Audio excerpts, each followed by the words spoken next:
The Virginia gubernatorial election is upon us. Despite the Democrats' major electoral advantage in Virginia, the race is neck and neck. Some polls even have Republican Glenn Youngkin up over Democrat Terry McAuliffe. The race has come down to one issue above all the others: education. McAuliffe declared during several public appearances that parents have no rights when it comes to their kids' education. Youngkin promises to give parents a voice in their kids' education and kick the radical racial and sexual stuff out of the classroom. So, in his final salvo to Virginia voters, what did Terry McAuliffe do? He promised to get rid of a bunch of white teachers. I promise you, we've got to diversify our teacher base here in Virginia. 50% of the students in Virginia schools, K-12, 50% are students of color, and yet 80% of the teachers are white. We all know what we have to do in a school to make everybody feel comfortable in school. So let's diversify. So here's what I'm going to do. We'll be the first state in America. If you'll teach for 5 years here in Virginia in a high-demand area, got to be geographic or coursework, we will pay room, board, and tuition at any college, any university, any HBCU here in the Commonwealth of Virginia. Because we all know you can't be taught by someone who's a different color than you are. You won't feel comfortable. You won't be. You know how you had all those teachers who were different colors than you, and you were just shaking and terrified all day long. You weren't learning. Is that what happened? I don't know. That was not my experience. The battle lines are drawn, Virginians. You want your kids to be indoctrinated into radical, racial, and sexual ideologies, or do you want them to get a decent education? We will find out in a matter of hours. I'm Michael Knowles. This is The Michael Knowles Show.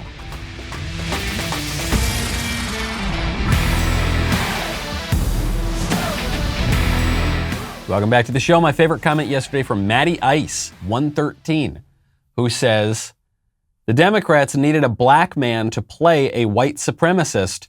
That labor shortage is real.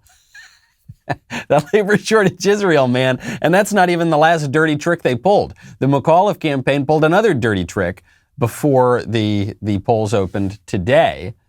I guess you can't say the polls open on election day anymore because the polls are open for like weeks and weeks before election day now. But the real day, real voting day is upon us. And so you got to tune out all that crazy other noise, all right, and just focus in on the real stuff, which is why I would recommend you check out Raycons. I so loved my Raycons. I did. I loved them.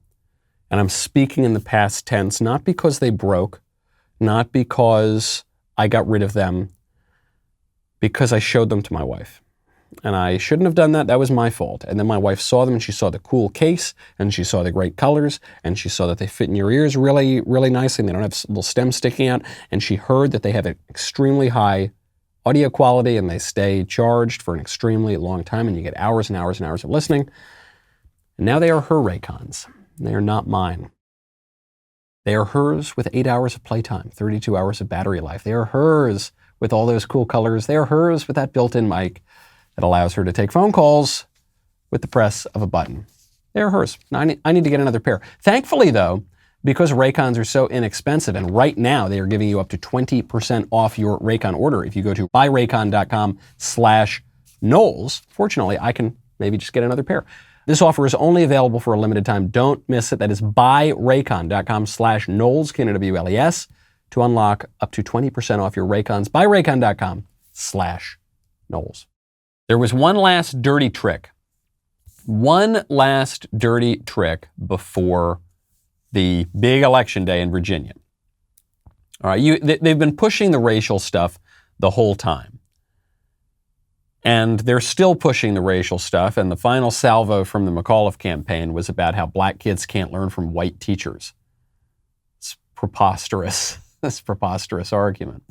But then the final shot, after the Charlottesville hoax, the Tiki Torch guys sent to the Youngkin campaign, after we got to fire the white teachers, there was someone who showed up at one of the final Youngkin rallies wearing a Confederate flag on the back of his jean jacket.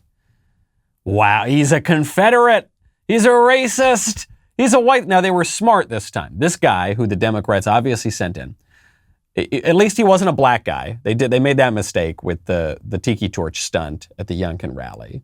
But they made a few mistakes. The Democrats who obviously sent this guy in made a few mistakes. First of all, the Confederate flag that is on the back of this jean jacket was obviously just purchased. It's brand new. It doesn't have a smudge on it. There's no dirt, no lint, no wrinkle, no rip, no nothing. They probably ironed this thing on about an hour before they sent the person into the rally. The jacket itself might be new as well. Now, ordinarily, when someone does a racism, there's the racism and then it trends on the internet. What happens? The person who is implicated in the racism gets doxxed, their identity is revealed, they're dragged, they have to block their Twitter accounts. And yet, for this photo, no one seems to have identified who this person is because this person is wearing a jean jacket. The only thing on the jean jacket is the Confederate flag, which was purchased about 3 hours prior, I think. Collar popped up, long hair, and a giant cowboy hat covering up. So his identity is completely concealed. You can't look up who this person is. And then, if you look at it, there are thousands and thousands of people at this Youngkin rally. I don't see any Confederate flags. This is Virginia, first of all, and it's Glenn Youngkin. It's a moderate Republican. I don't even think if you are the sort to be interested in more racially minded, sort of hard-nosed politics, I don't think that you'd be showing up to the Glenn Youngkin rally. No one else has anything like that. There's just this one dude right in front of all the reporters.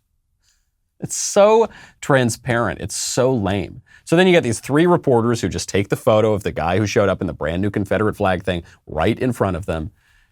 And they push the narrative, the completely false narrative that, Youngkin's a racist, bigot, a supremacist.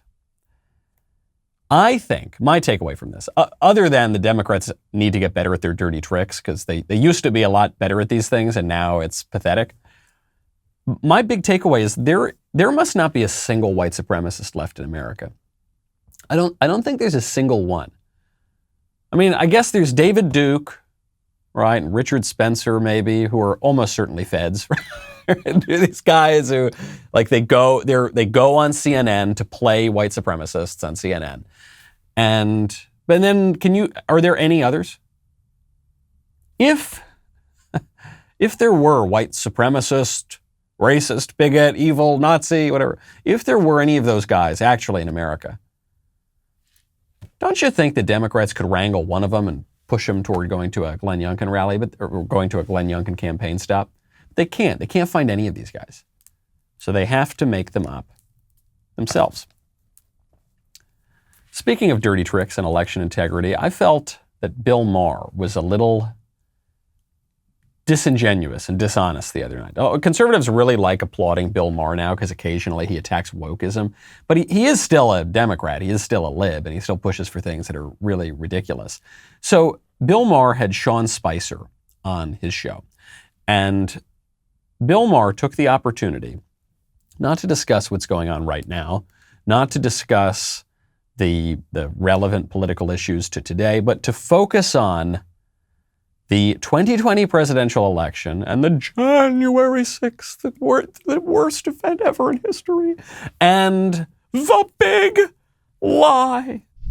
This was looked at by people from both parties, and that people have come down on the idea that Trump lost this election, and you won't say it. And if you're either part of the big lie, or you're part of the conspiracy. It is not a big lie. The Wisconsin State Audit Committee just released a report. I have it here. You're just afraid. You're afraid of Trump. I'm not afraid of anything, Bill. You're afraid of Trump. No. You're afraid of being I'm on not his... afraid yes, of Trump. You are. You're afraid of being... Hold on. Time out.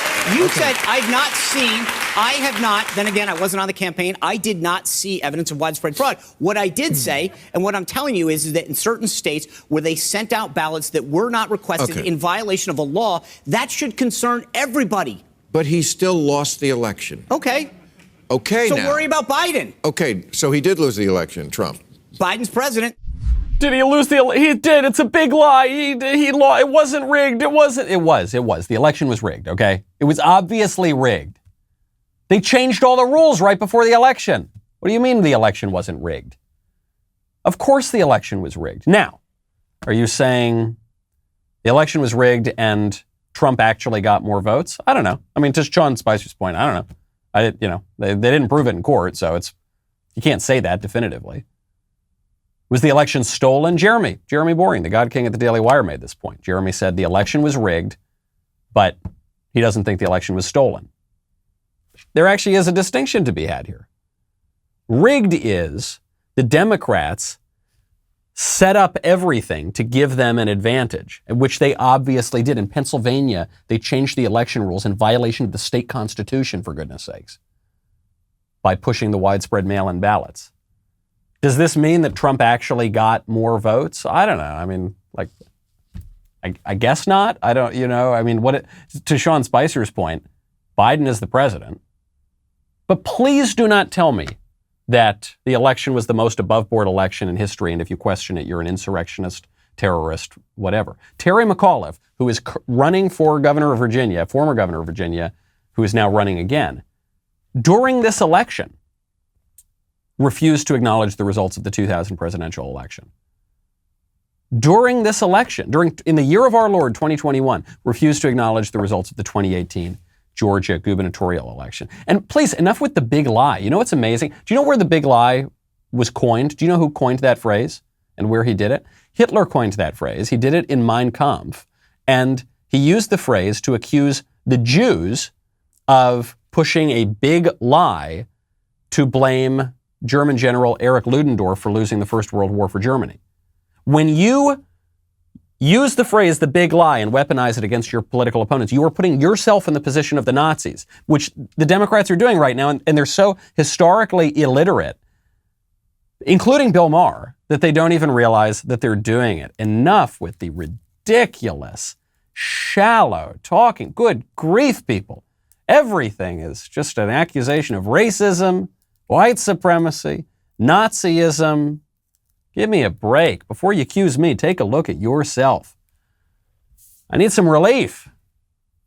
I need Relief Band. Relief Band is the #1 FDA-cleared anti-nausea wristband that has been clinically proven to quickly relieve and effectively prevent nausea and vomiting associated with motion sickness, anxiety, migraines, hangovers, morning sickness, chemotherapy, and so much more. The product is 100% drug-free, non-drowsy. It provides all-natural, long-lasting relief with zero side effects for as long as needed. The technology was originally developed over 20 years ago in hospitals to relieve nausea from patients. Now, through Relief Band, it is available to everyone. They've also got their newest model, Relief Band Sport, which is waterproof. It features interchangeable bands and has extended battery life. You may have tried some cheap imitation of this for like $10 in a drugstore. That's not going to be it, okay? But this is FDA cleared. It is science-backed. It is clinically proven to relieve nausea. It does that by stimulating a nerve, which then deals with the part of the brain that controls nausea. It's really great stuff. As the holiday season approaches, there's never been a better time to give the gift of relief. Make sure that your loved ones are nausea-free. Right now, Relief Band has an offer for Michael Knowles Show listeners. If you go to reliefband.com, use promo code Knowles, get 20% off plus free shipping and a no questions asked 30-day money-back guarantee. RELIEFBAND.com, promo code Knowles for 20% off plus free shipping. The left is getting more hysterical than usual with the Confederate flags and the fake Charlottesville white supremacists and the big lie Nazi comparisons. They're getting more hysterical than usual. They're now comparing the phrase, "Let's go Brandon," to the phrase, "Long live ISIS." CNN contributor just did this. Asha Rangappa. Asha Rangappa, who is a CNN contributor and faculty member at Yale's Jackson Institute, tweeted out, quote, "As an experiment, I'd love for a Southwest Air pilot to say, 'Long live ISIS,' before taking off. My guess is that 1, the plane would be immediately grounded, 2, the pilot fired, and 3, a statement issued by the airline within a matter of hours." Yes, different things are different. This is just the modern version of everyone I disagree with is Hitler, right? Except now it's everyone I disagree with is ISIS. Right? To compare a pro-conservative, anti-Biden chant, that's kind of a cheeky one. It's not even vulgar, right? It's just, let's go Brandon, haha, to long live ISIS is hysterical. It's a hysterical thing to say. And you certainly would expect this from someone on CNN. You'd hope that someone at a prestigious university would, now I guess you would expect that from them too these days. The point I think that this woman is making, or I think it's a woman, I don't know actually though, I've never seen a picture of this person, and I'm not familiar with the name Asha, so who knows. The point that this person is making is that the two phrases are, they're both political, they're both expressing your preference, they're both, I guess, expressing some antipathy toward the ruling party right now in the United States, and therefore they're the same. That the form of them, because they're both political chants, the form is similar, so therefore they're comparable. But they're not, because the substance is quite different. This is a problem on the left and the right that we don't understand that. You saw this most clearly. We don't need to rehash the debate, but you saw this with the debate a few years ago over Drag Queen Story Hour. Right? Squishes on the right said if we ban Drag Queen Story Hour from the library, why then that'll make us no different than the left who wants to ban us from going to church. No, it makes us quite different because Drag Queen Story Hour and church are different. Yes, the form of banning something is the same, but the substance really matters here, folks, okay? And the chant, let's go Brandon, which really means F Joe Biden, is different than the chant, long live ISIS. I mean, frankly, the longer that Joe Biden stays in office, probably the better shot ISIS is going to have at rebuilding its power. Speaking of fighting our wars, Senator Josh Hawley filed an amendment just yesterday to prevent Democrats from drafting women. We covered this when it first went into the big bill. Democrats are requiring women to register for the draft, or at least they want to. This is ridiculous. This is ugly. This is unjust, uncivilized, deeply un-American. And so Josh Hawley says, we got to take this out. Now, there are a lot of conservatives who want to argue, some conservatives actually will go along with it. They'll say, fine, women and men are equal. That's fine. Fine, the feminists say that men and women are exactly the same. Fine, let them draft the women. No, the problem, the feminists are wrong. Right? Men and women are not exactly the same. And I don't want to live in a country that sends our women to go fight our wars for us and get killed by terrorists. That's an ugly country. I don't want to live in that country. Sometimes you'll hear conservatives argue this from the numbers. They'll say, well, women are, less strong and their muscle mass is different and they're not as heavy and they're not as tall. And yeah, sure, that's all true. Also, they're women. I think we also need to make these arguments not just from egghead accounting and spreadsheets and numbers, but also from justice, also from civilization. But as long as we're talking about the numbers, there's an incredible statistic that just came out. There was an Ipsos poll on the question of drafting women into the military. 45% of Americans support drafting women in the military. That's as of this August. Now, that number is way down. When this poll was taken in 2016, 63% of Americans supported drafting women into the military.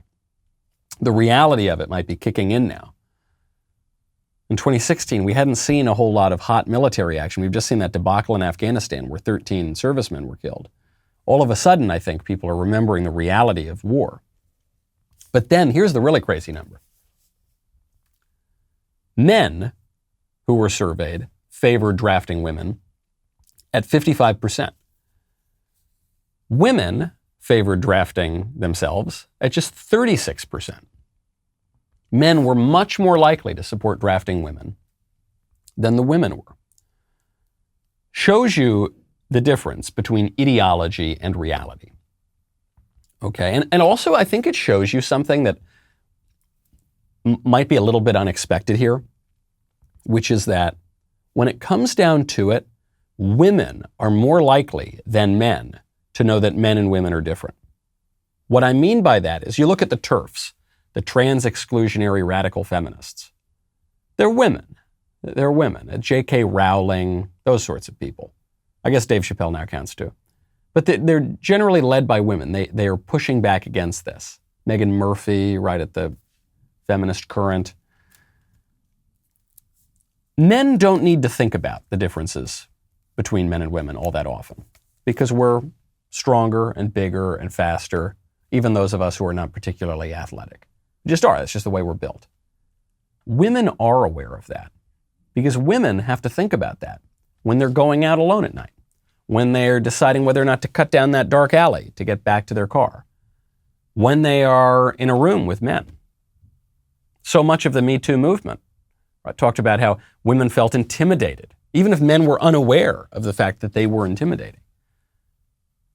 Women know very well that they are at the physical disadvantage when it comes to men, okay? And so when push comes to shove, when you get down to those numbers, the women do not want to be drafted because they know it's not right. They know that it's wrong. And men who are probably just lazy, either lazy and just not thinking about it at all, or who are thinking in very shallow ways, or who want to seem feminist and hip and cool. And so they say, of course we should draft women. They need to get a little more tuned in with reality, kind of like the women are. Speaking of women, the Biden administration just can't learn any lessons. The Biden administration has just pushed one of the spookiest campaigns, just right after Halloween, one of the spookiest campaigns I've seen, specifically around women. It's called The Life of Linda. Now, the Obama campaign did something similar in 2012. They pushed something called The Life of Julia. And The Life of Julia was this really creepy video, graphic campaign where it talked about how Obama's government was going to take care of this woman, Julia, from cradle to grave. And it was spooky because the only meaningful relationship in her life ever was with the government. And there was such backlash to it in 2012 that they basically scrubbed it from the internet. I've tried to find The Life of Julia in recent years. You can't find it. So I remember when it was on air. Younger viewers might not remember that. Well, Joe Biden's back with it again. The world wasn't ready for The Life of Julia in 2012, but the left is nothing if not persistent, so they're going to try it again 9 years later. Life of Linda. Linda, here are the slides. Linda is a working mother in Peoria, Illinois. She works at a local manufacturing facility as a production worker and earns $40,000 per year. She is pregnant with her son, Leo. Who is Leo's father? We're not sure. Is Linda married? It's unclear.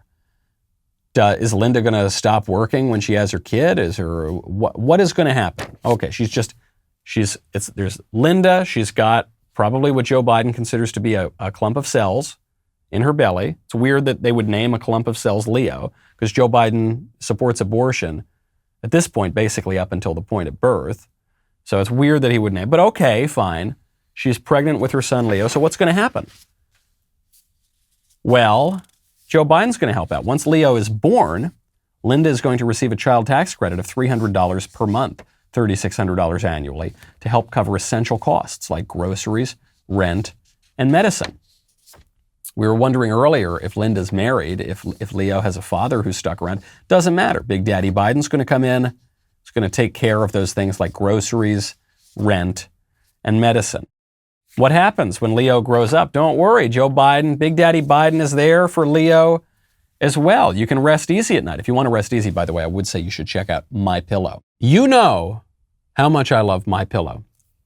A lot of people love MyPillow because it's a good conservative, patriotic company. They support a lot of good conservative, patriotic causes. And that's true, and I appreciate that. I would use MyPillow products if they were controlled by communist China. I would. That's how good they are, okay? And they want to give back to our listeners. You can get great discounts on all MyPillow products if you go to mypillow.com right now and click on the radio listeners specials. You'll get deep discounts on MyPillow's mattress toppers, towels, and so much more. MyPillow right now is offering a buy one, get one free offer on Giza sheets. These are top quality sheets. You're going to love them. All the MyPillow products come with a 60-day money-back guarantee and a 10-year warranty. Go to mypillow.com. Click on the radio listener special for that buy one, get one free offer on the Giza sheets and use promo code DailyWire at checkout or call 800-651-1148. Get deep discounts on all those other MyPillow products. That's mypillow.com. Enter DailyWire or call 800-651-1148. Tell them Daily Wire sent you. The deals will not last forever, so call now. We'll get back to the life of Linda in just 1 second. First, though, make sure you check out Ben today. Ben is going to be talking about this race in Virginia, really heating up. I'm also heading down to the National Conservatism Conference that is going to be down in Orlando. This is, I think, my 5,000th trip to Florida this year. Every major event is happening in Florida. We will be discussing, though, the future of conservatism. A lot of real heavyweights at this conference. I'm not sure if it's streaming. I'm sure there will be clips and transcripts and videos released later. But Yoram Hazony, the great contemporary political philosopher, is running the thing. Going to be a lot of fun, so I hope to see you there. Meantime, go head on over to dailywire.com/subscribe. We'll be right back with a lot more.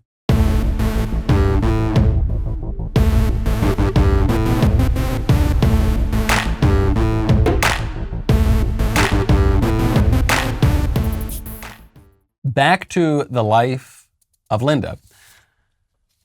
So this is the new Biden plan for how he's going to take care of your kid and you, and the only meaningful relationship you're ever going to need is with him.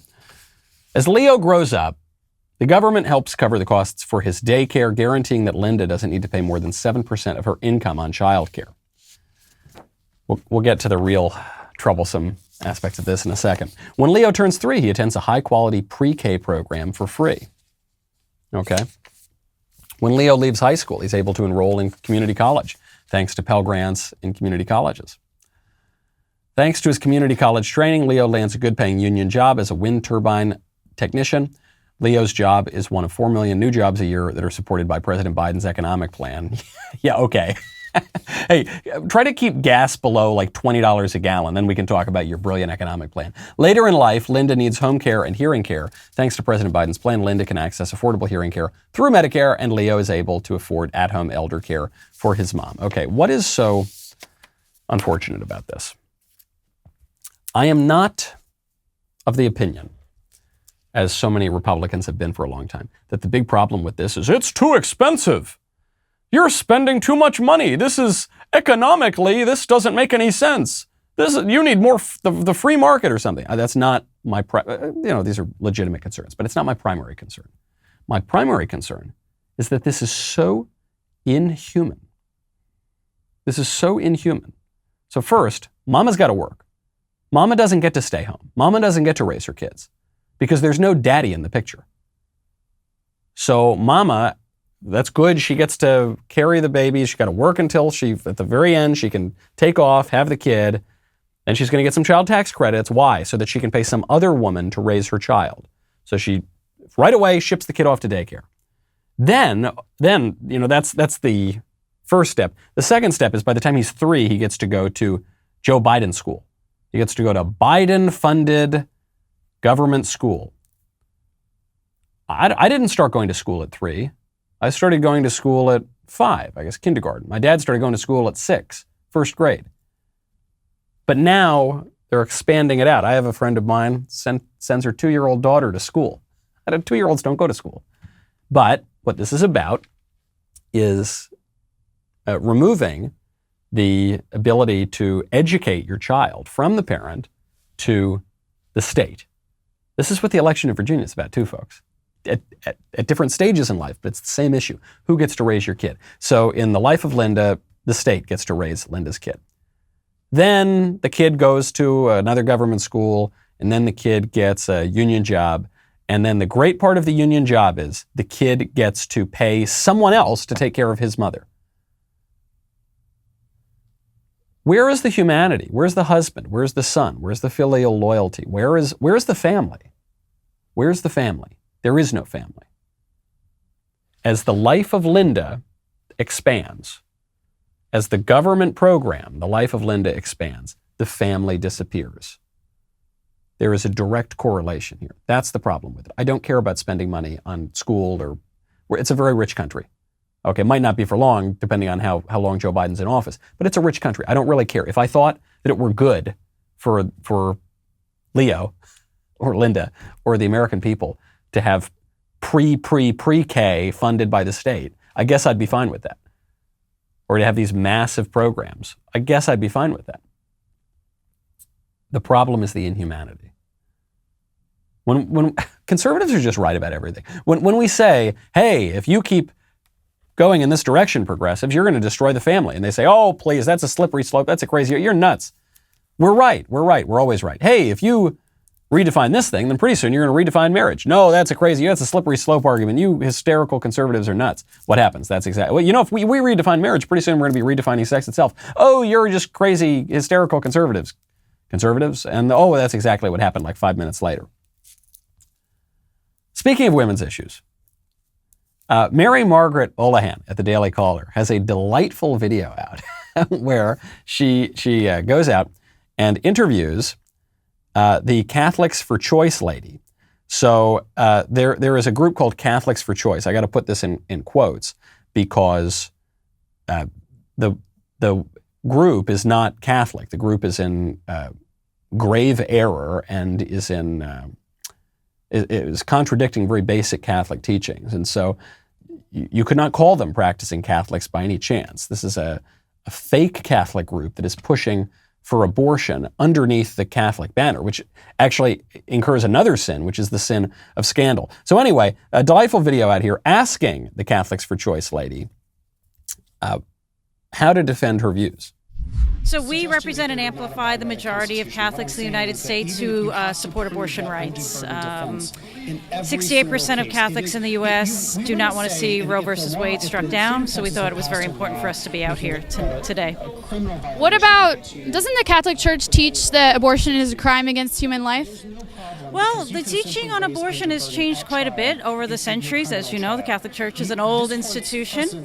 And the fact is, two of our major theologians, Thomas Aquinas and St. Augustine, believed abortion was licit within the first trimester. So we're here to tell Catholics that it's more complicated, and the Church's teaching on that is more complicated. That's so funny. I've never heard that in my life. I've heard my whole life that the Catholic Church teaches that abortion is a crime against human life, and that if you get one, you're excommunicated. And I have never heard that teaching changed.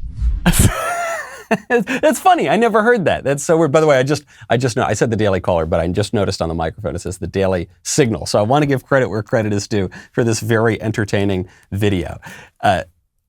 Obviously, what this woman, this leftist activist who runs Catholics for Choice, what she's saying about abortion is not true. She's saying that the Catholic teaching has changed a lot, and the Catholic Church used to support abortion, but now the Catholic Church doesn't support abortion, and so it's kind of up in the air and up for grabs. That's not true. The Catholic Church has condemned abortion and prohibited it since the first century.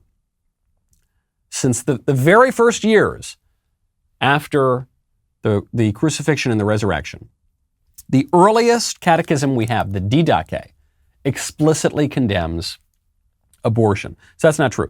This argument about Thomas Aquinas and Augustine, also bogus stuff. I'll just to give you the background here. I mean, this is an example of a half-truth or a quarter-truth being perverted to completely misrepresent one's view of things.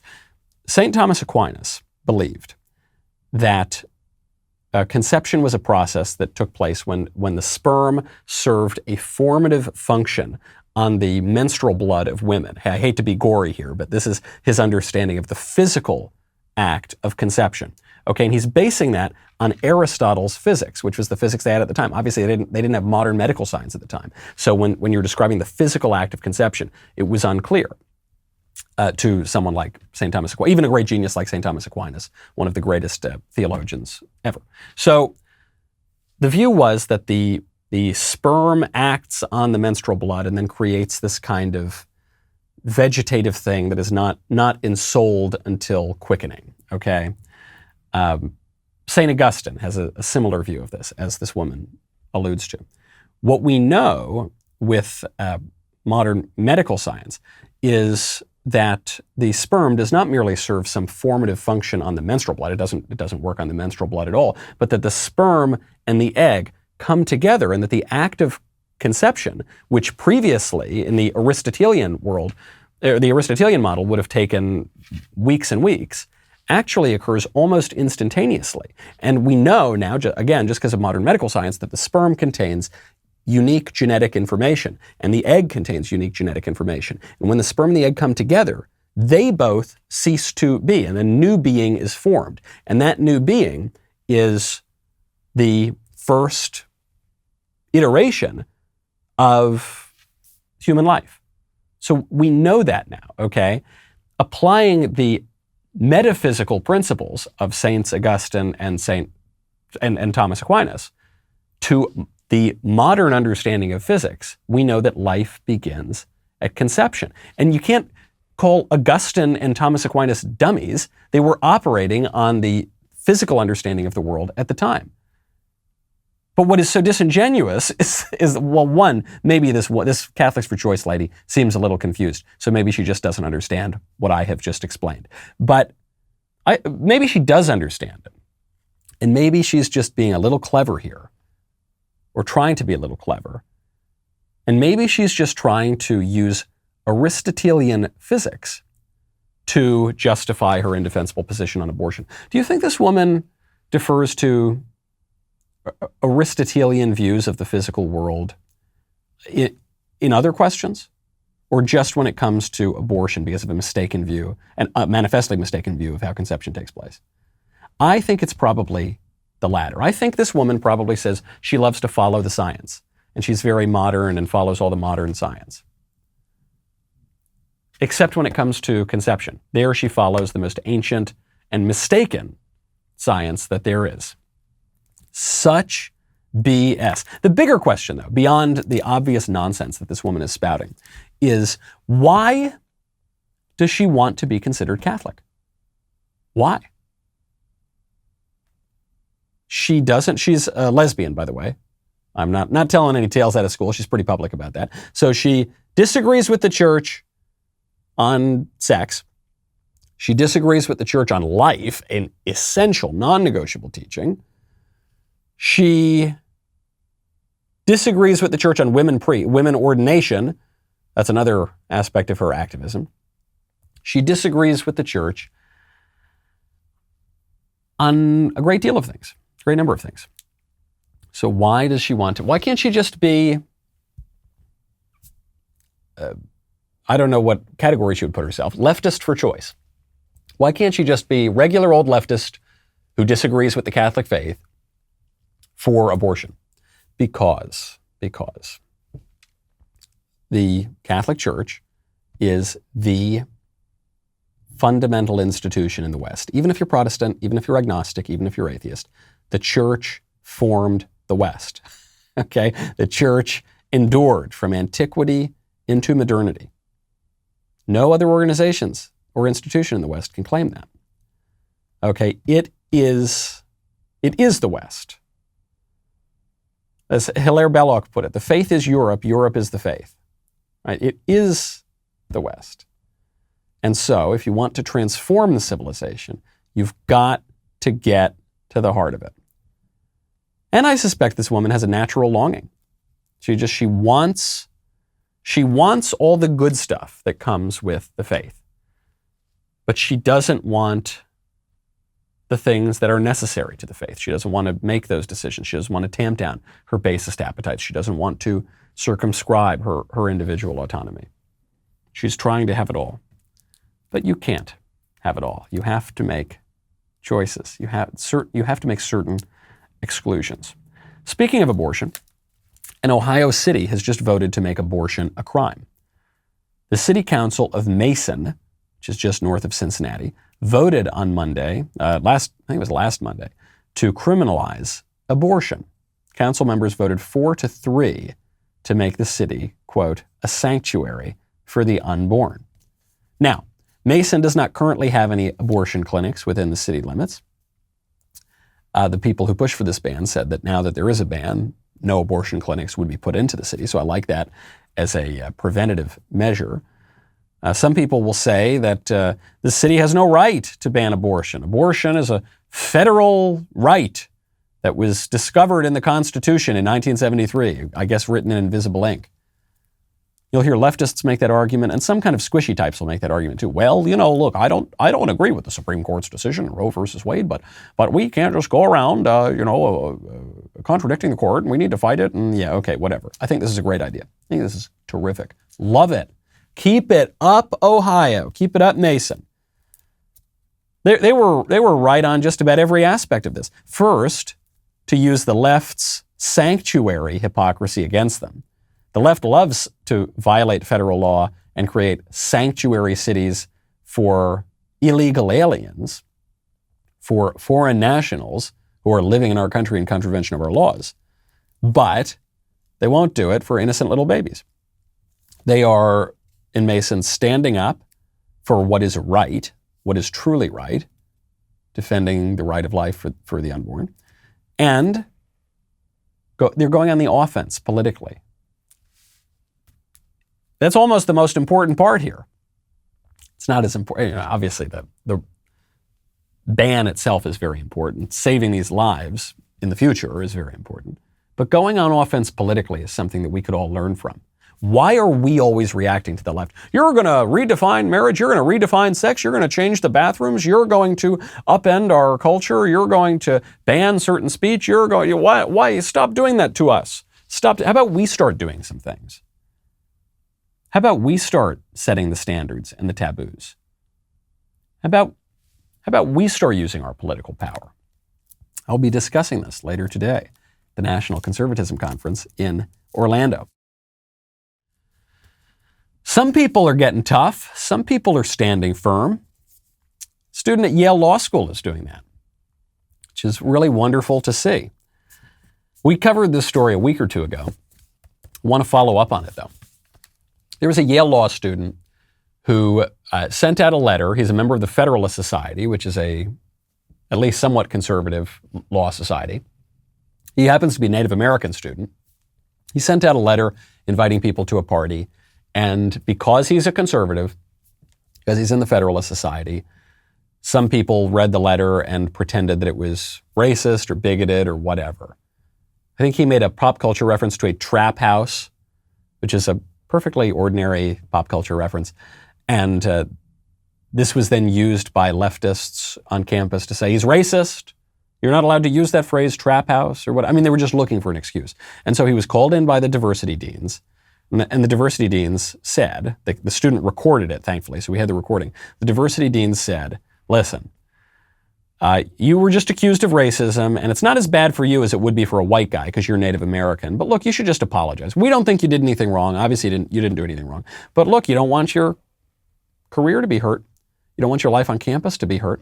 You don't want people to start saying things about you. You don't want to be called a racist. So here's what you're going to do. Here's a letter we drafted up of an apology. Look, we think it's bogus. You should have nothing to apologize for. But we drafted it up anyway, and you're going to sign it, okay? And this student said no. The student said, no, I'm not going to sign it. He has now said, quote, instead an apology should be a sincere expression of remorse and admission of fault. The Yale administrators did not believe I had been racist by using the phrase trap house, but it did not matter. They urged me to placate students via public submission. I don't believe that the now common ritual of compelled apology, complete with promises to grow and do better, their words, but ones I'm sure you've seen many times before, helps anyone or is even intended to. If we continue to indulge this culture of performative denunciation, the very idea of an apology will lose its meaning. Great point. Great point. What the Yale administrators are saying is that an apology is no big deal. Oh, it's no big deal. Look, you didn't do anything wrong, really, but, these kids are offended, and look, you don't want to hurt your career, so just do it. Just sign the letter we spent a long time drafting for you. Just sign it. It's not a big deal, and we can just move on. It's not a big deal. If it's not a big deal, why are the Yale diversity administrators so dead set on this kid signing it? If it's not a big deal, why are these thugs, these diversity, inclusion, and equity thugs, threatening this kid's career if he doesn't sign it, if it's not a big deal? Because it is a big deal. This is like when leftists say, or even some squish conservatives say, oh, just use the wrong pronouns. Yeah, the guy is a guy and he thinks he's a woman and that's ridiculous, but just call him her.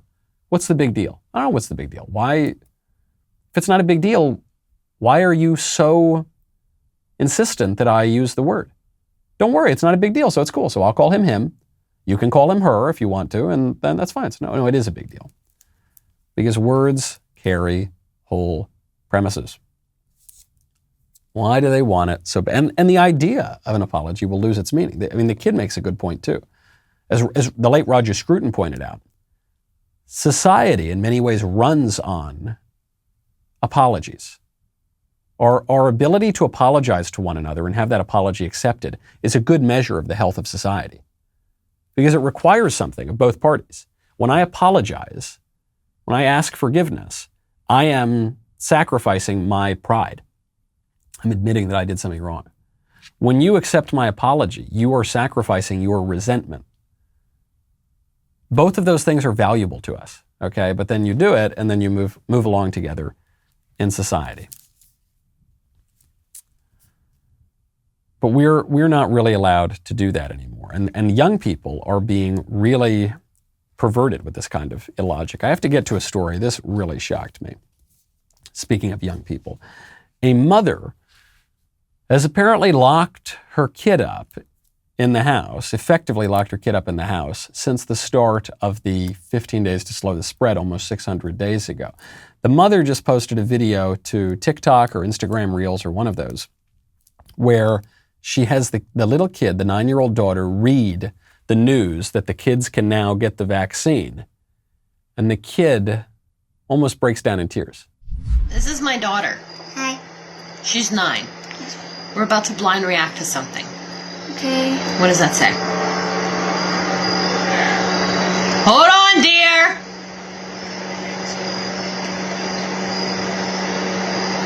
What does it say? The COVID vaccine for kids is, so next week should be clear for kids through 5 to 11. What does that mean for you? I can go with my friends. Yeah. I can finally, go outside, go to stores. I'm excited. I'm excited for her. I thought it was going to be like in a couple months. No, apparently it's next week. I love you, Mom. I love you too, Mom. She's white. You need to get vaccinated. Okay? She's why I need to get vaccinated? The girl who statistically faces an almost 0% risk from the coronavirus? A girl in an age group that has an infection fatality rate of anywhere from 0.003% to 0.001% is why I need to get vaccinated, even though the vaccine does not prevent me from transmitting the virus, according to the CDC at the end of July. That's why the vaccinated people are now supposed to keep wearing the masks. That's why we're told the vaccine protects you against hospitalization and death, but does not necessarily prevent you from contracting or transmitting the virus. The girl who is least at risk from the coronavirus, that you have locked up in a house for almost 600 days, who is now giddy and hugging you because you might let her go outside next week. That is madness. And that is a form of child abuse that our politicians have pushed upon us and that gullible and cowardly and sick people have accepted. And that, I know it seems a little disconnected, that is what this race in Virginia is about. Okay? The race in Virginia is about how we raise kids. Do we raise them with the crazy racial theories and the sexual theories and CRT and the vaccine craziness and the COVID neurosis and the public health tyranny and the locking them away in a hermetically sealed cage and do whatever the state says? Or do we raise them more in line with tradition, more in line with human nature, more in line with our own religious lights? Which way? Which way, Virginians? Which way, America? I'm Michael Knowles. This is The Michael Knowles Show. See you tomorrow.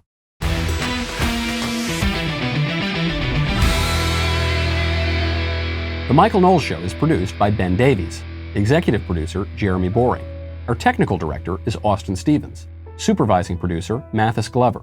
Production manager, Pavel Vidovsky. Editor and associate producer, Danny D'Amico.